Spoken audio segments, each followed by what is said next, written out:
Good day, ladies and gentlemen. This is Glenn Tan speaking. This time, we're going to talk about Air CooledScrewChiller, the troubleshooting.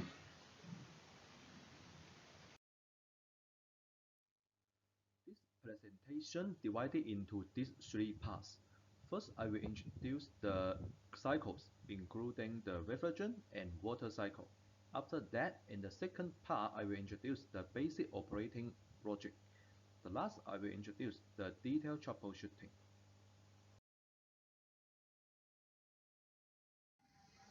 This is the cycles.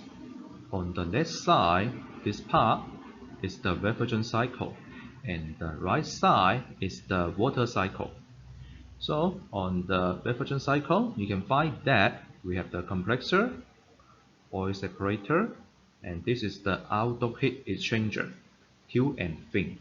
After that, we will have the dry filter, and then this is the preheat exchanger as a subcooler, and this is the evaporator.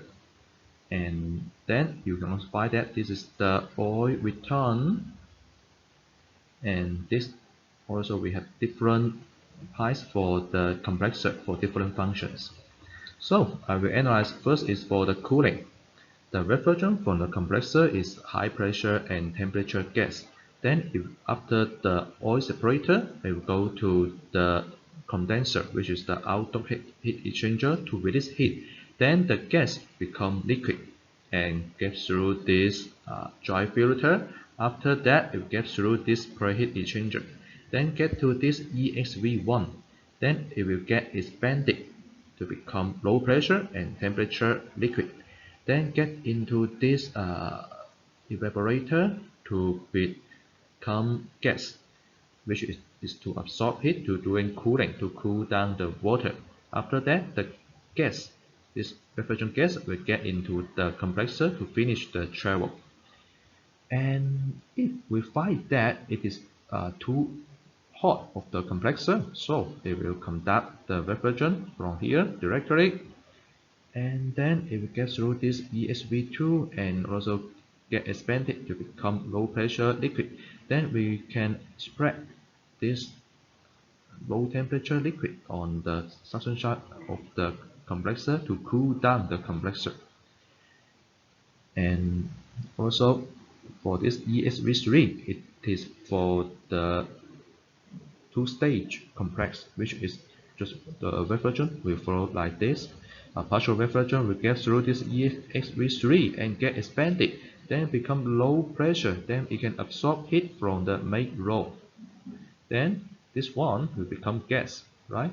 And then we inject this gas into the compressor for second stage compress. This is to higher the system capacity and also the performance. And this is for the refrigerant cycle. For the water cycle, you can find that this is the water pump, and after that you get into the evaporator to cool it down, which will become chill water. Then we can send the chill water to the FCUs and also equipped with this expansion tank.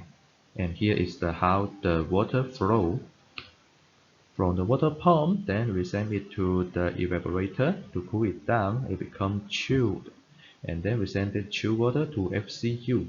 Then the temperature will become higher, then flow back to the evaporator.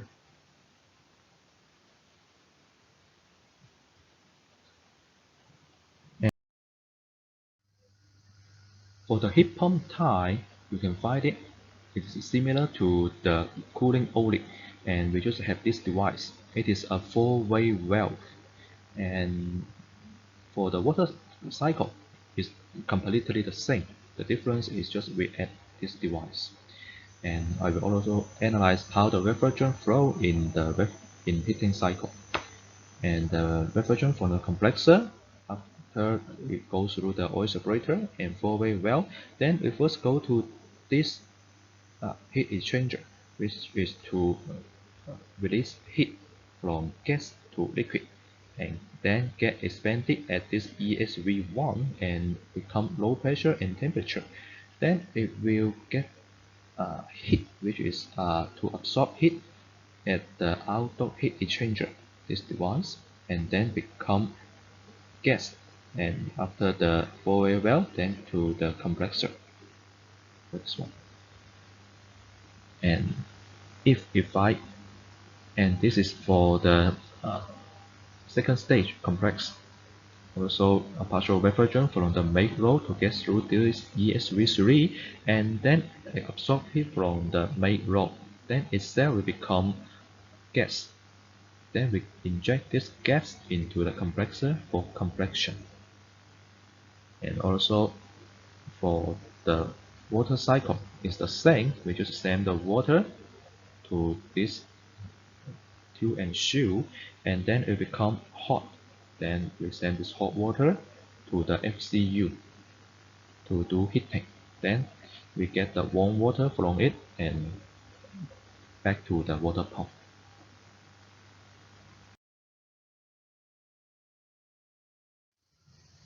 And let's recognize the components inside. And this is the side view of the air cooled screw chiller, and this is the top view. So you can find that this part is the condenser fans inside, and this is the fin and tube, and this one is the compressor. So you can find that there are two compressors of this chiller, and this one is the evaporator. It's flooded type, which is this device. And also this is the oil separator. This one also the oil separator, and the EXV located here. And for the evaporator, we need the pipe the water in and out from here.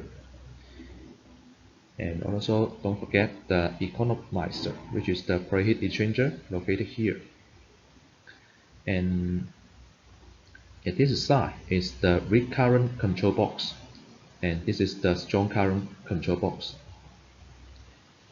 Also at the evaporator in and out, you can find that here is the flow switch.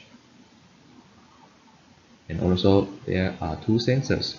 One is to check the water out, and also the other is to check the freezing.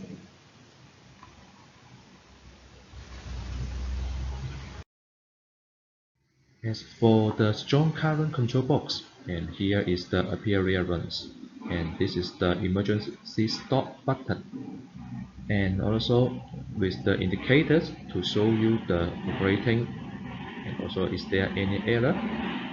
And this is the main switch to turn on or turn off the chiller. After that, open this one, we have the inside, and also you can find that a little bit too many components. So if we just locate it, just follow this.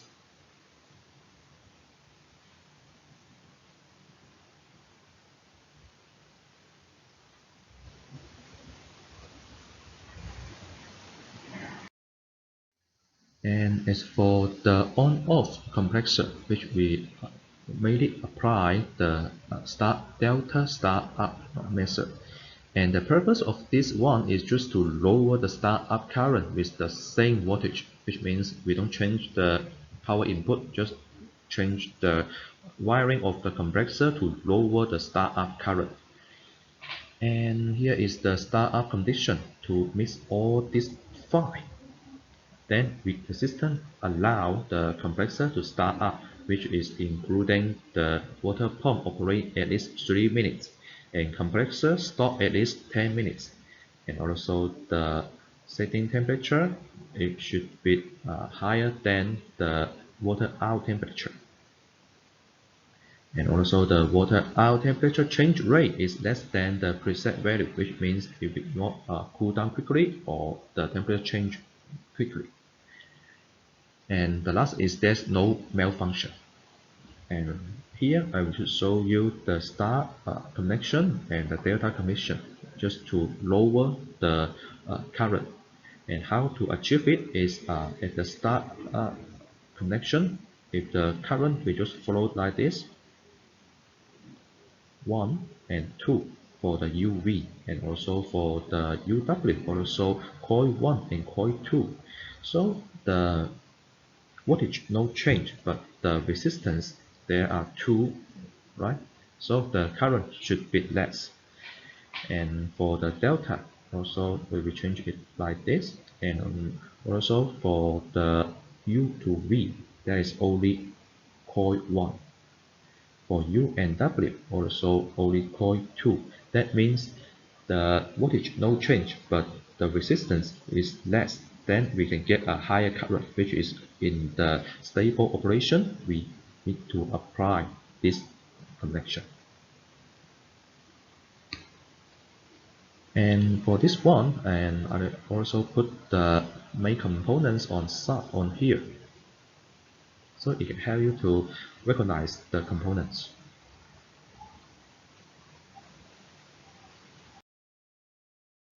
This slide displays how the compressor turn on and turn off conditions, including three conditions. For example, in cooling, and first is the temperature, which is the water leaving temperature. It should be higher than the setting temperature plus 2.8 degrees. Then this is clear. We allow to turn on, and here is the off. For example, in a two compressor model, and also depending on the water leaving temperature. If it is less than, and for this one, number 2 compressor, less than the setting temperature minus the preset value, for example 1 degree, then we will turn off the number 2. And if this water leaving temperature keep lower, which is lower than minus 2 degree, then we can turn off the number 1 compressor. And this is the temperature condition. As for the time interval condition, and for this one, the compressor should stop at least 10 minutes, then it is allowed to turn on. And when the compressor turn on, at least it should operate at least 6 minutes, and then we allow to stop. And of course, during this 6 minutes, if there is the malfunction, just like the high pressure protection, this compressor will stop immediately. And the last is the loading requirement, which means we need to change the slider position or change the compressor RPM for the inverter model. And for the loading condition, and for compressor to start up, when to start up this one is when we detected the load of the compressor 1 is higher than 45%, then we can turn on the compressor 2 to lower the output. And then for the stop condition, and also you can find that for this compressor 2, it is for both compressor actual load is less than 40%, and for this one we can turn off the number 2 compressor. And for the whole system to stop, it is when we detected the actual load is less than the minute load setting, like 10%, then we can stop the chiller completely. This slide displays how to control the slider position. And the purpose of this one is for the compressor, which is according to the actual load, which if it change, then according to that, we need to change the compressor output to make the load, to avoid the water temperature fluctuate a lot. So we have two targets. First is our water setting temperature, to avoid it to fluctuate a lot. And then the second is the temperature change rate, also not too fast, to keep it to be slowly change. And first I will show you how this slide change position. And this is the compressor. The green one, which is this one, is the slider. We change the position by the oil, which means the oil is not only for the compressor for lubrication, but also we can apply it to change the slider position. And first I will display this is the oil from the water tank here to offer to the compressor for lubrication. And then if we need the system required to loading, then we can conduct the oil which is from here through a solenoid valve, this one, then to the it here to push this slider which is to loading. But before that we need to meet all these 5 conditions at the same time to avoid the system become malfunction and also to ensure the customer comfortable. And here is the loading condition, and when we require or the system require to unloading, also we need to, which is to conduct this oil to going out, right? So we also conduct another solenoid valve which is to conduct this oil back to the here, and then also then back to the oil tank, which is to make this slider go back. And different to the loading condition, for the unloading, just we need to meet any of the following condition is okay, which means unloading is quite easier than the loading. This is also to ensure the system is not working too off frequently, or the condition if it meets the protection. Also we need to lower the system load or lower the compressor output. This slide displays how to control the fan. The fan refers to the outdoor fan that located here. And also you can find that for the air-cooled screw chiller there are lots of the outdoor fans, right? And we divide it into different groups. And also the control is for cooling mode is just like this. It will be before the compressor turn on 10 seconds, then we will start up one group, and after that we will based on our desired high pressure, we need to maintain it in to our desired range, then which is the A and B. And if it is less than A, that means the high pressure is too low, so we need to turn off the one group of the outdoor fans and to higher the pressure. And if it is higher than B, that means the high pressure is too high, so we need to add another group to release more heat. And how to do the group separation is according to the different wiring diagram. As for the heating mode, then there are we need to wait the four-way valve change direction, and the four-way valve change direction condition is just like this. If we need to wait until the compressor turn on, then we can apply on the pressure difference to push the four-way valve, just like this. And also after that we can turn on the fans. As for the off condition, it is to protect the compressor. We will wait until the compressor turns off completely, which means 30 seconds later, then we will turn off the fans. Next, we will go to the main EXV control. We divide it into basic and protected control. For the basic control, it is before the compressor turn on, the EXV will open to the initial degree and maintain for the initial time. And after that, which is after the compressor turn on, we will according to the superheat of the compressor suction to adjust the detail opening, because we have the low pressure and also the compressor suction temperature, so we can get the superheat of compressor suction side. And for the protective control, it's also to ensure the system is maintained in our desired range. For example, if we detected the compressor superheat is too low, we will turn low down, which is close the EXV. And here is a summarize for the startup sequence. So for the cooling, it is first we will turn on the water pump.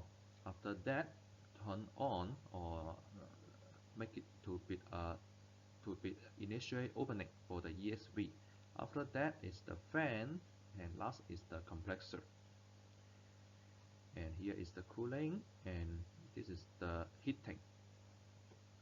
And do you know why it is different between the cooling and heating, especially for the fans? This one and this one. And the reason is that we need to push this four-way valve because it is rely on the system pressure difference to push the four-way valve slider. So we must wait until the compressor turn on, which we and operate for a little while. Then we can get enough pressure difference to ensure the enough force to push the four-way valve slider. Next, we will go to the detailed troubleshooting. First of all, what is error?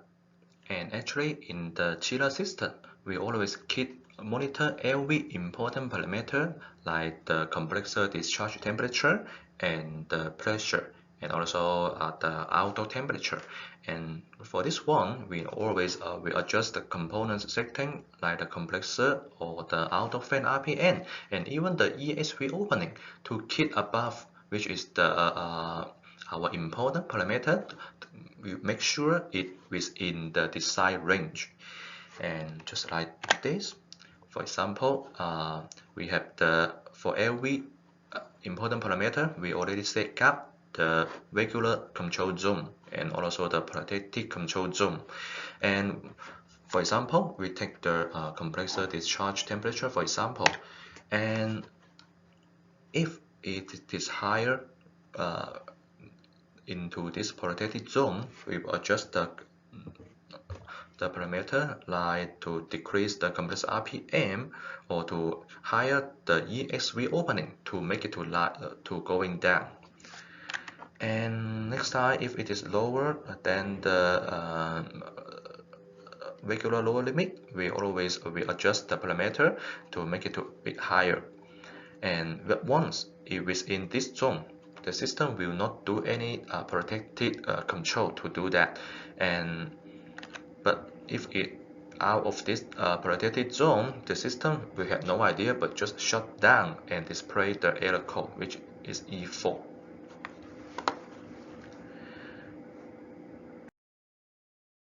And how can we check and operate the parameter and states? And also you can check the error code for the operating parameter from the Y controller. And according to different type of the air cooled screw chiller, we have different Y controller, but the function is almost the same. And also we will display all the parameters and detected value directly to you.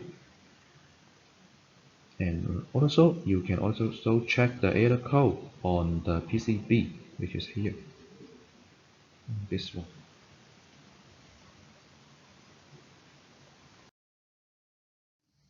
And as for what is the meaning of the error code, you can rely on the Y controller. Then we will not only show you the error code, but we also show you what is the error of it. And also you can rely on the service menu or the owner's menu. Then we also listed the meaning of this error code there. This is the maintenance tools you may use during the troubleshooting, including the multimeter and kit tie ammeter and the refrigerant leakage detector pump. This is to check the water system leakage or the water system pressure, and the pressure gauge, spanner, pipe wrench, and screwdriver, and also the megameter. First is the temperature sensor. We also call it thermistor. Actually, the temperature sensor, it is just a resistance, but it is the value is very sensitive to the temperature, which means if the temperature change also leads to the resistance value change. Then for the PCB, we always use the voltage to check it, which means the voltage also change. Then the PCB can get the temperature information. And based on that, the system will change the component parameter. And inside the chiller, there are 3 types of the sensors, which is the 15K ohm. It is for the high temperature, which is the compressor discharge pipe, and the 50K ohm. It is for the low temperature, which means the outdoor ambient temperature. And the last is the 20K ohm to check the tube and also the water. And also you can find it. This is the relation between the resistance value and the temperature sensor. And also you can find it. We always use this part to check the resistance and also the temperature, which means it is more sensitive, right? So this is the reason why we need to have 3 types of the sensors, because the sensitivity is different. And why we call it 15K ohm or the 20K ohm is based on when the temperature is 25 degrees and the detected resistance value, if it is 15, just like this is the 15K ohm sensor. This slide displays an example for the system how to use the temperature sensor, which is the compressor. And as you know that we should avoid the compressor to be overheat, as the high temperature will lead to the inside oil to be decomposed, which may shorten the compressor lifespan. And on the system also you can find that, especially at the compressor discharge, which is the hottest one, we put the temperature sensor on it. It is the discharge pipe here. And also based on the temperature in the control logic, we also set it when the detected temperature is higher than, for example, 90 degrees, we need to increase the EXV opening to conduct more refrigerant to flow back to the compressor to cool down. And if it's higher than 95 degrees, and then we will turn on the liquid injection, which is to cool down the compressor by the liquid refrigerant. And if it's higher than 100, then we need to reduce or to decrease the compressor RPM, but this is for inverter only. And if it's higher than 110, we have no idea, but just shut down the compressor or the system for protection.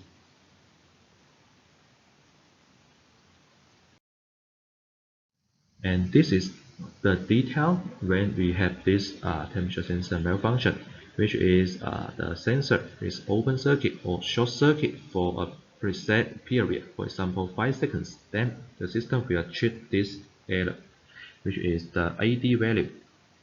Is this the design range? And here is the detail. First, how to check is we connect the sensor to the PCB. We're just afraid that maybe this connector is not connected that good, also leads to this malfunction. Or next is to check the resistance value. Just compare with the standard one. If it is almost the same, that means it is okay. But this is not that easy to, especially to memorize the standard value. So here is how we do in China.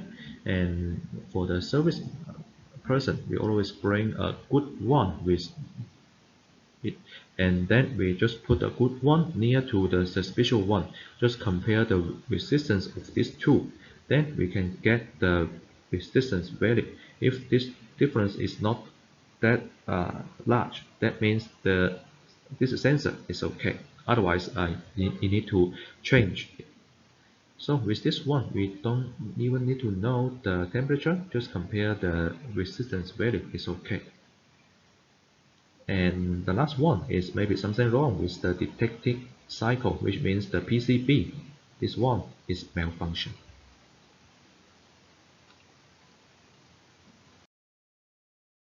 And after that, we will go to the pressure sensor. As you know that the pressure is almost the same as the temperature. We just change the detected target from the temperature to the pressure. And all the inside the conduction is almost the same, which means the PCB can receive the pressure information, and based on that to adjust the components to ensure the system reliability. And the error judgment is the sensor, which is the pressure sensor, is open circuit or short circuit for 5 seconds, which means the AD value is the desired range. And also you can double check or double confirm from the detected parameter from the Y controller. You can see that here means this one is high or low pressure is out of the desired range. And also similar to the temperature sensor, first is we connect the sensor to the PCB. We're just afraid maybe this one is something wrong, is not good connected.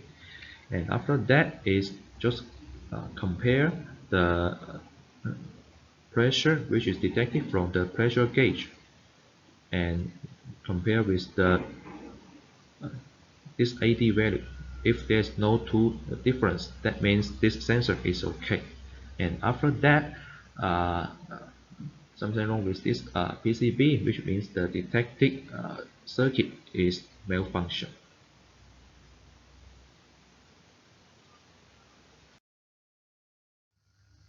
Next, we'll go to the outdoor fan motor error, including EF, fan overcurrent protection, and H3, motor over temperature protection. As we know that the chiller just applied the circuit breaker and contactor to control the outdoor fans. So for these errors, we need to check the fan input voltage of the circuit breaker and the contactor output, which means we need to check whether the fan motor can get the power from the device. After that, we're just afraid that maybe the wiring is not that good, so we need to double check, which is to reconnect the fan wiring to this device to ensure it is good connected. And if it is still not fixed, we're just afraid that maybe the fan motor is malfunction. So just to replace a new fan motor to check it is okay. Next, we will go to the compressor malfunction, including H3 compressor internal protection and E5 compressor overcurrent protection. And here is the possible reasons. So when you encounter the compressor malfunction, and first you need to check the power supply.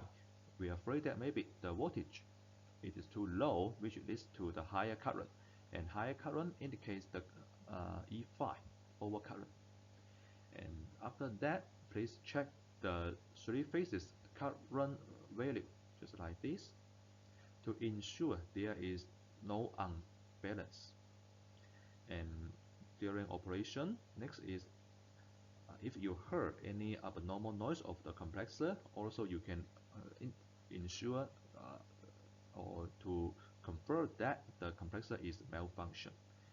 And the next is the built-in thermal relay malfunction or poor connected, and this one located here. So on site you just need to ensure the first is the wiring is okay, and then just ensure this one is in good state. And Next is the compressor unloading malfunction. For this one is the unloading valve. This is malfunction, and next we have a detailed slide to explain this. And next is compressor burn down. If the compressor burn down, we're just afraid that maybe the inside coil it is open circuit or short circuit. So on site you just need to check, and this one to follow this. This is the how to check it. This is the compressor. Here is the UVW. And when the compressor burn down, we're just afraid that the inside coil, which is this coil, it is open circuit or short circuit. So on site you just need to ensure to check the resistance of this. First this one, ensure it is not short circuit, and also to check the isolation resistance. Basically it should be higher than 10 mega ohm. And the next is compressor lockdown, and for this one we divide it into the refrigerant and the oil system. And first is the oil system. Just focus on the repair system, and for this one that means not enough oil to flow back to the compressor for lubrication, and just because of this the compressor will cost more power to operate, and more power means the higher current, right? So you need to check is there the oil can flow back to compressor for lubrication, especially from the oil separator. And is for the refrigerant system, we're just afraid that maybe there's some blockage or leads to the when the compressor operate, will lead to the higher delta P, and higher delta P indicates will cost more power to operate, and higher power always higher current. And if it is locked down, you can also check it at the startup period, which is to check the high and low pressure. If it change a lot, that means it is not locked down. If it is almost no change, that is locked down. And last is we just afraid that maybe the current transformer it is malfunction. So on site also you can check the display value on the screen, and also compare with the value you just use this meter to check it, to check whether it is almost the same, to ensure the current transformer is okay. Next, we will go to the low oil level protection E3. And first is the error judgment, which is after 90 seconds of the compressor start up, if we detected the oil level switch is open circuit, then we will trigger this error. And where is the oil level switch? Is located here. This is the compressor. And for the first 2 times within 1 hour, it can recover automatically. After that, the system will lock down from try again. And here is the possible reasons. First, we will analyze the oil return passes. And this is the compressor, and this is the oil separator. And from the operation, and the oil and high pressure gas mixture will go through this oil separator, and the refrigerant will go into the system upper side, and the oil will flow this process to flow back to the compressor suction side. And so for this error, that means the oil it cannot flow back here to the compressor. And the reason, of course, first is to check whether the cut-off valve or the solenoid valve, whether it is open or not. And after that, maybe this oil filter its malfunction also leads to not fully flow of the oil. And next is maybe this oil return process is stung or blockaged by the impurities. So you can also check from the side glasses, and on that if you can see the oil flow, that means it is okay. And the next is maybe the system charged too much refrigerant, and you may ask that just too much refrigerant, what's the effect to the oil? That means if there are too much refrigerant, the compressor will become low superheat degree, which means it intake too much liquid refrigerant here, and this discharge temperature is not that high. Also, in the case it contains a little bit the liquid refrigerant, and this liquid refrigerant will absorb with the oil, and which flow back to here together with the oil, and also it can dilute the oil and makes the oil not enough at here, which indicates or which trigger the low pressure, low oil level protection. And for the last one is the oil leakage, and also this is only for the repair system. Next, we will go to the flow switch protection, and here is the error judgment, and which is this one, the water flow switch located at the water out, and then the detected water flow is less than the preset value, which is lower than this, the trigger this one, and then it will trigger this error. And here is the possible reason. Maybe this one connected to the PCB, the connection or the wiring is not that good, leads to malfunction. And or maybe the water pump is abnormal, leads to the water flow rate not enough. Or maybe there's some blockage by the filter on the water system. Or actually the water volume itself is not enough, also will lead to this malfunction. Or maybe too much air inside the water system. At that time, you need to check the water pressure gauge. You can find that the pointer it fluctuates a lot. That means the too much air inside the system. And also here I will also show you a case. And on this case, you will find that this is the FCU, and sometimes you need to equip with this bypass valve. The reason for this one is if some FCUs, which is this one, miss the setting temperature, then if you equip with this two-way valve, then it will turn it off. So on the water system, it will higher the water system flow resistance, then for the water flow rate it will actually lower, right?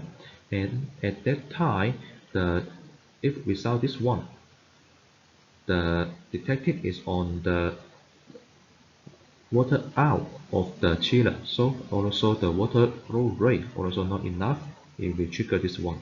If you have this bypass valve, then the water system, if it will detect it, the water resistance is too high, then we will conduct this to open to ensure the water flow rate not change a lot.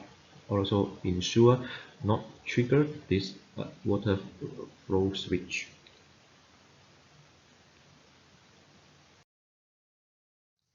And here is the detail, and maybe this flow switch on the PCB, the connection is not that good, or to the water pump abnormal. So you can check the water pump to check the noise or the vibration of this one is there, and also this pump, is there any abnormal temperature rise?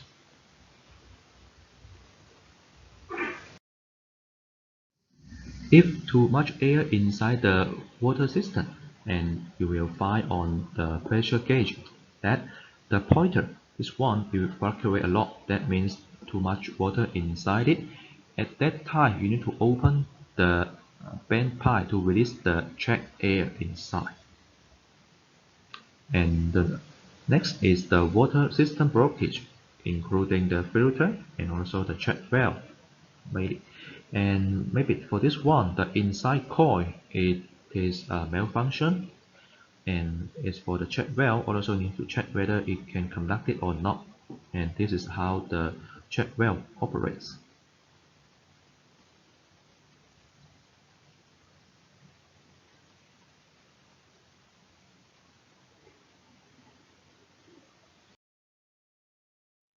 Next, we will go to the low water flow rate protection. And for this error, it is similar to the water flow switch and also indicates the water flow rate is not enough, but this time it is triggered by the temperature difference between the water in and out. And if it is higher than our preset value, for example 8 degree, also it will trigger this error. That indicates the water flow rate not enough. And here is the possible reasons, also similar to the water flow switch, which is the first you need to check whether it is true or not by checking the water in and out temperature sensor, whether it is malfunction or not. And then the water pump and the water flow rate or the volume is not enough, and maybe the system is a blockage in the filter or the check valve, and maybe there are too much air in the water system, also may lead to this error. Next, we will go to the differential pressure protection E7. And first of all, what is the differential pressure? And that is on this is the pH diagram. And from this one, you can find it. This is the low pressure, and here is the high pressure, and this is the outdoor and bin. This is the chill water temperature. The differential pressure protection, that means this high and low pressure, the difference is too small, and for the system operation efficiency, the small of this difference is better, right? But if it is to the oil, it cannot circulate enough, because for the oil return, especially for this one, with the oil will flow back to the suction side.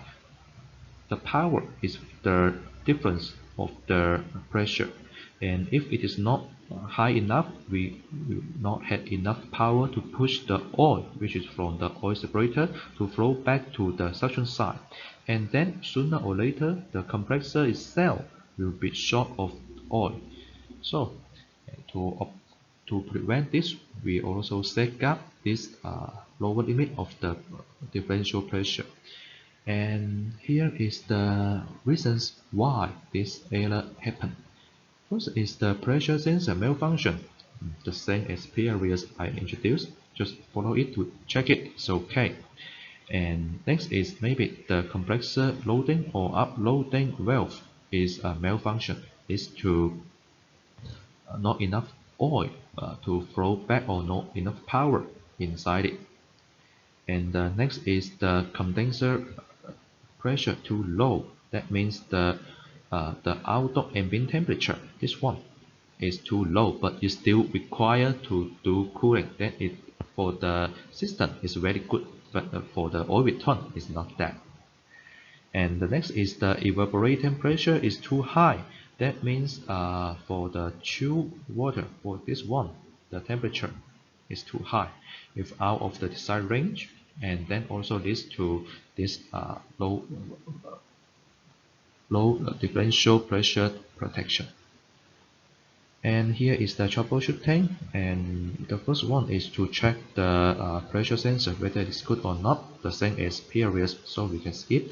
And the next is to check the compressor loading and uploading valve. And next is to ensure the system, which is the outdoor and bin, it is within our desired range. And the last is the to lower the chill water temperature, and this is in cooling mode. The message you can lower the flow rate to ensure it is okay. Next, we'll go to the high pressure protection E1, and here is the error judgment. That means we get the signal from the high pressure switch. It is higher than the preset value, then also we trigger this error. Or this high pressure switch is poor connection or malfunction. So for the possible reason, first of all is to check whether the pressure is really so high or not. And you can also compare with your detected pressure gauge or to check the pressure switch. And then we divided the reason into the reference cycle. For this one, if this error occurs within the compressor start at 15 minutes, then you need to focus on the reversion cycle to check it why the accumulated so much refrigerant at the condensing side. And after 15 minutes, we focus on the water cycle, which is why not enough capacity, including the water flow rate and temperature at condensing side.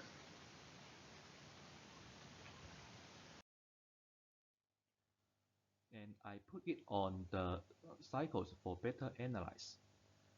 Also, left side is the refrigerant cycle, right side is the water cycle. And first we need to check the refrigerant cycle for the compressor start up within 15 minutes. And then the checking item is this. First is to check whether the high pressure is really so high or not, which is the high pressure switch malfunction or poor connection. And then just focus on the condensing side and whether the ventilation is not that good, to check the heat exchanger whether it is too dirty or not, or the fans ensure the ventilation.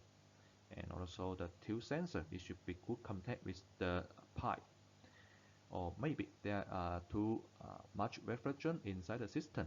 And of course this is only for the repaired system.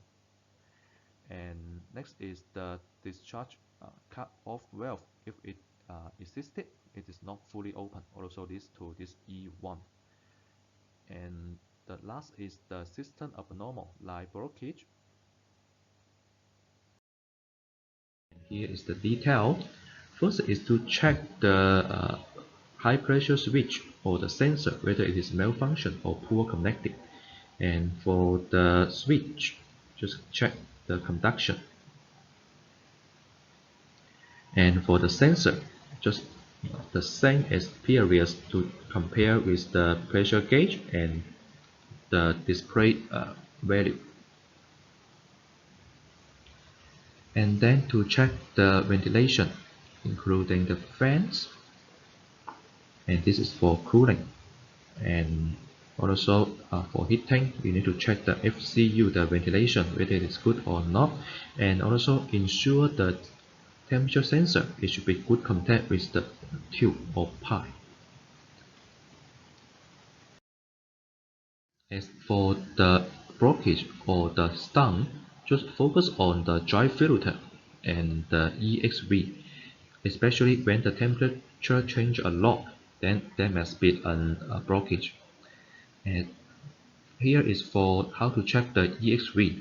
And first is to check the wiring to the EXV control board, and then to check the wire of the EXV, which is afraid that maybe just like this one, it is open circuit.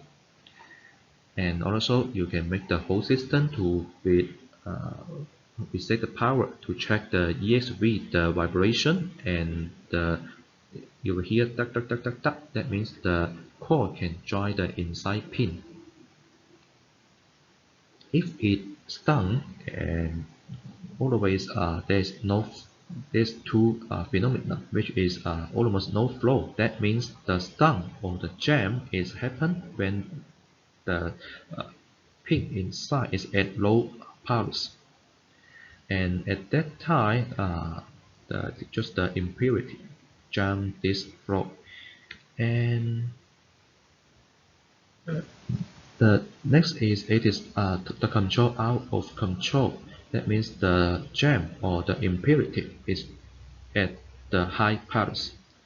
And the countermeasure of this one is just like for the residential air conditioner, to use your screwdriver to hit this EXV body, or maybe for 70% it can be flow out.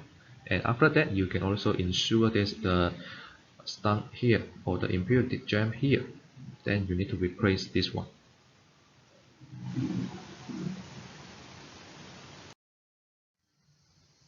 And after 15 minutes, just focus on the water cycle, which is on the right side, this part.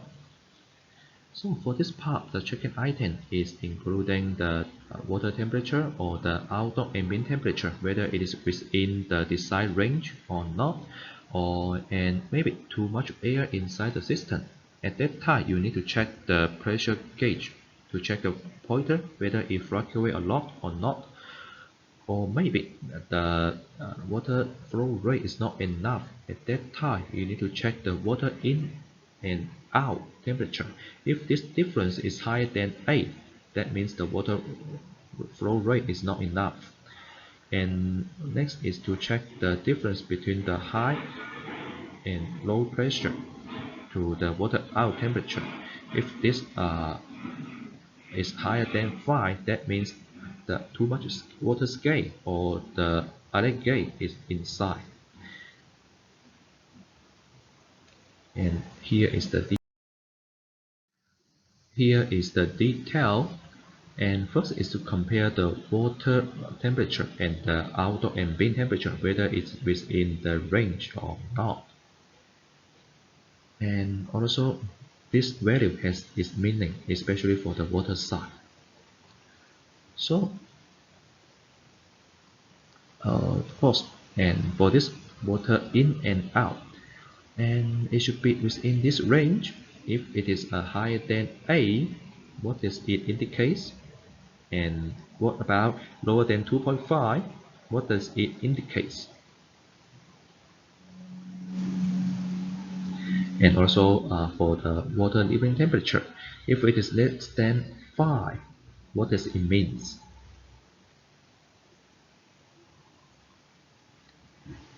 And here, higher than 8, that means the water flow rate not enough.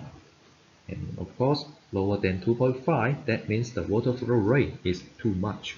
It will lead to the water pump low efficiency. And at this one, if it is lower than 5 degrees, it will lead to the water frozen protection. And for this one, maybe the water flow rate not enough or the chill water load is too small. And the next is the difference between the high or low pressure and the water out temperature. For cooling, it is just compare the low pressure and the water out. For heating, compare the high pressure and the water out. If this difference is higher than 5, that means too much water escape or the allegate inside. Just like this picture indicates, you can find that this heat exchanger is too dirty or too much water escape inside. And here you can find it. Here we just give you some experiments. If this value less than 3, that means almost no scale.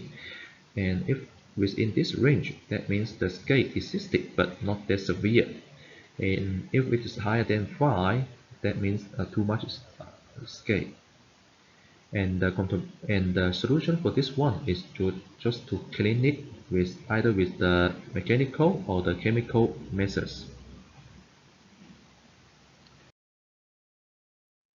Next is low superheat degree protection. It is for the compressor, and here is the judgment, which is the difference between discharge temperature and the high pressure value. This too is lower than the preset value, for example 15 degree. Also, it indicates the compressor intake too much liquid. To protect the compressor, we need to shut down, and which is also for the compressor to avoid the liquid hammer damage. And on the system, you can also find that here is the high pressure sensor, and this is the compressor discharge temperature sensor. So first of all, you need to check whether the superheat of the compressor discharge is really so low or not by check these two. And then we maybe the main EXV it is stuck or blockage at the higher parts, which means we lead to too much refrigerant to flow back to the evaporator, and then from there to flow back to the compressor. Or maybe the liquid injection EXV, which is just to cool down the compressor, also stunk at high powers. Also leads to too much liquid refrigerant to flow back to the compressor to cool it down, but this time is too much. Also leads to the compressor low superheat degree. Next, we will go to the low pressure protection E3. And E3 is similar to E1, but this time is triggered by the low pressure switch, which means the detected pressure at lower side is lower than the preset value in the switch, or the low pressure switch is poor connected or malfunction. And here is the possible reason. First of all, to check whether the pressure is really so low or not. And then after that, also similar to E1, within the compressor start at 15 minutes. If this E3 occurs, we need to focus on the refrigerant cycle to check why there is not enough refrigerant at evaporating side. And after 15 minutes, we need to focus on the water cycle to check why there's not enough capacity. Is the water flow rate not enough, or the water temperature, or the outdoor ambient temperature at evaporating side? And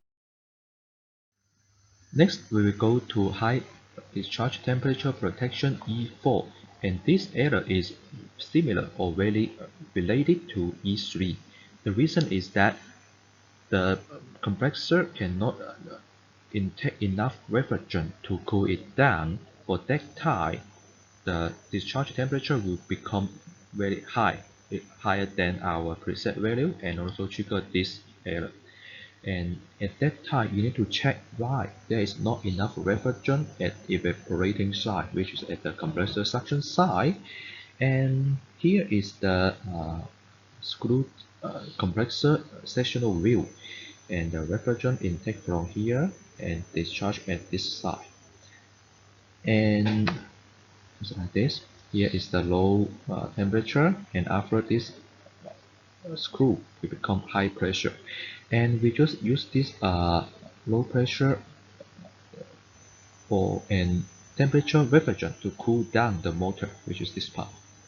After this one will become hot, and the reason for this error is the discharge of the compressor, which is the refrigerant, is too high. That means the inside motor is overheat, and overheat will also lead to the inside oil to be decomposed. So to check this error, first of all, you need to check whether the discharge temperature is really so high or not by checking the temperature sensor, and the method I already introduced in the previous stage. And the next is just focus on the refrigerant cycle and to check whether and why there is not enough refrigerant at the compressor suction side, which is the evaporating side. And here is the detail for the E3 and E4. And even as a designer, we can not predict which error will come out first, as the reason is that we cannot inject enough refrigerant at the compressor suction side. So it leads to either the suction pressure is too low, or the discharge temperature is too high. And I also divided into the refrigerant cycle and the water cycle, and the checking item is similar as previous.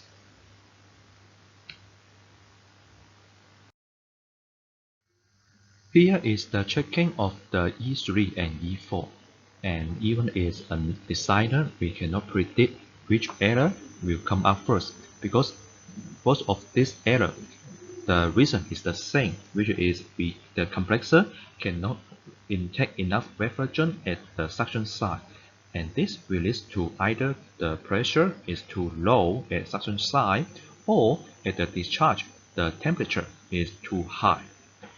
So to analyze this one, the checking item is to check whether the trigger is really so high or so low, and which is to check the pressure switch, to check the conduction, and also for the sensor to check the resistance value, and also to check whether it had good contact with the PCB or not. And the other one is just afraid that maybe there's some refrigerant leakage leads to the refrigerant not enough. So with this one, you can use this refrigerant leakage detector, this device, and also you can check the oil spot. And as you know that the refrigerant and the oil, they are mixed together, and if there's some leakage, the refrigerant will become gas and flow out, but the oil it always remains, which means on side, if you have seen most of the oil on the surface of the tube and also on the surface of the chiller, you can also confirm that there's the leakage. And also you can use the soft water to check it.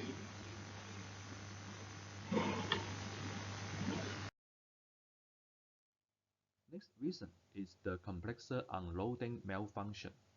And what is this means is this is the compressor when in low condition. The system requires the compressor to lower the output, which is to lower the slider position.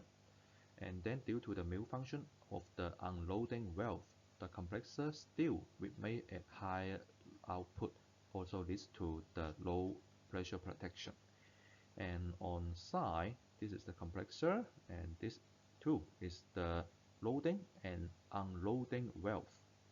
It is a solenoid valve, and which means when we get the power, it will conduct the oil to flow, just like this.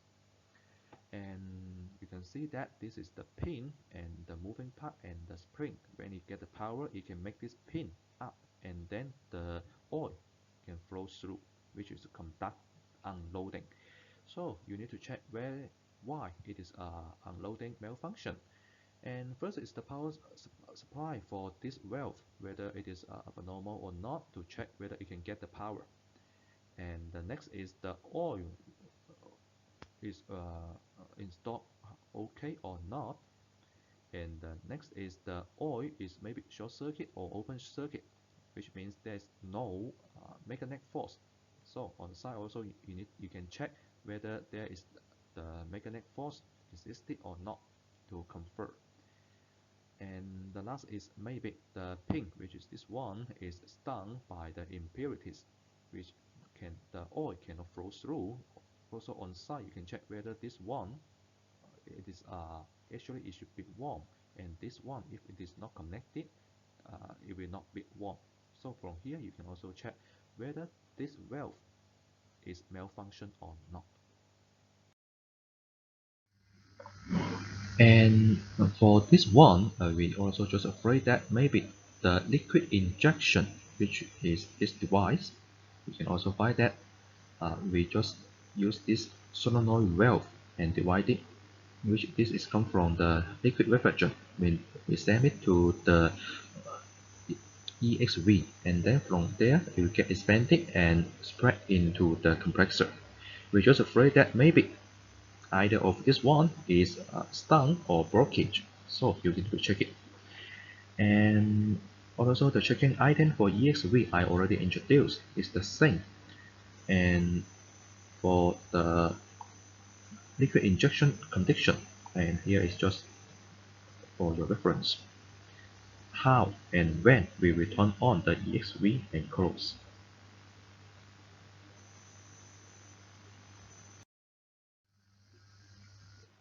That's all for the troubleshooting. If you still have any other question, you can just feel free to contact me on this email address. See you.